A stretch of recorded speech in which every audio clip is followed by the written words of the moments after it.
ہم آج کتنے برس بعد ملے تھے، وہ اور میں 10 سال تک اسکول میں ساتھ رہے تھے۔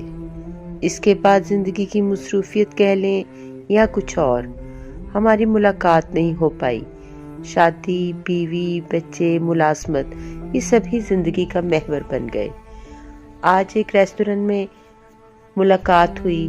ہماری خوبی دیکھیے کہ دونوں نے ہی ایک دوسرے کو فوراً پہچان لیا، ایک کرسی کھینچی اور بیٹھ کے باتیں کرنے۔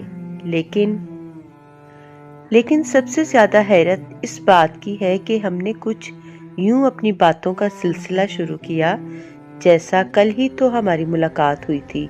وہی پرانے قصے، وہی ہمارے کامن جوکس اور وہی ایک ساتھ ہنسنے کی فریکوینسی، گویا کسی کو کچھ یاد دلانے کی ضرورت ہی محسوس نہ ہوئی۔